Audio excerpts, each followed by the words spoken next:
Star Teacher. The Alternative School Logbook, 1985 to 1986.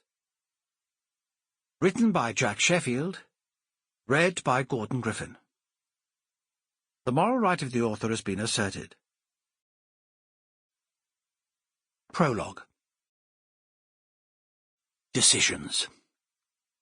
We are all faced with important choices in our lives. Some are based on necessity, others on ambition, but some are based on love.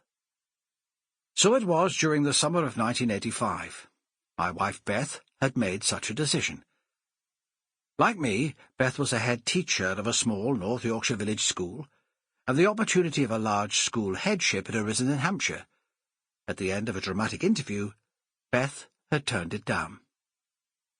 I'd expected her to be sad when she returned home, but it was not so.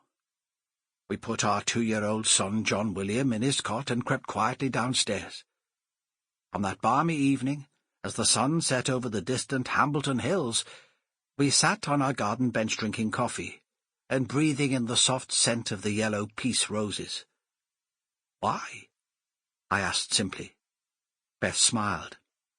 "It didn't feel right," she said quietly. The final rays of golden light gilded the hedgerow and caressed her honey-blonde hair. We had reached a crossroads in our life. "I thought this was what you wanted," I said. "Perhaps it was." She sighed and rested her head on my shoulder. There was a silence that seemed to last forever. "But I wanted you more." I sat back. Unsure, in a sea of white noise, this was not the response I'd expected. Then she looked up at me and gave me that familiar mischievous smile. "And then, of course, there's my mother." Beth had stayed with her parents, John and Diane, in their Hampshire home during her interview. There was often tension between Diane and her equally determined daughter. I knew when to keep quiet. That had been 6 weeks ago, and now the school summer holiday was almost over. During August, age and experience, those familiar companions, had taken me by the hand, and I had moved seamlessly past my 40th birthday. It was then that I considered my life, my achievements and, not least, my hopes for the future. But they were intertwined with those of my wife.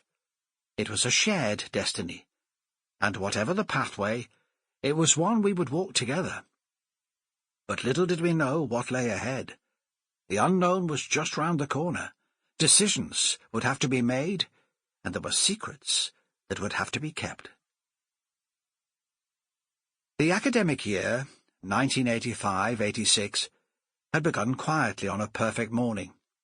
It was Saturday the 31st of August, and I was sitting at my desk in the school office.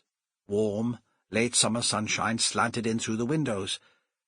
The beginning of the autumn term for the children of the village was a few days away, and I was sifting through the post that had come from County Hall. Meanwhile, on the office wall, the clock, with its faded Roman numerals, ticked on. In spite of the usual apprehension, I'd always found the dawn of a new school year to be an exciting time. But little did I know that a battle was about to commence. The end of a world I had come to love was threatening like a far-off thundercloud, and a year of secrets and surprises lay in store. However, on that distant autumn day, all seemed calm, as my 9th year as headmaster of Ragley-on-the-Forest Church of England Primary School in North Yorkshire was about to begin.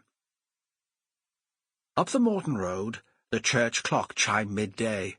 I took a deep breath as I unlocked the bottom drawer of my desk, removed the large leather-bound school logbook, and opened it to the next clean page. Then I filled my fountain pen with black quink ink, wrote the date, and stared at the empty page. The record of another school year was about to begin. 8 years ago, the retiring headmaster, John Pruitt, had told me how to fill in the official school logbook. "Just keep it simple," he said. "Whatever you do, don't say what really happens, because no one will believe you." So the real stories were written in my alternative school logbook, and this is it. Sample complete. Ready to continue?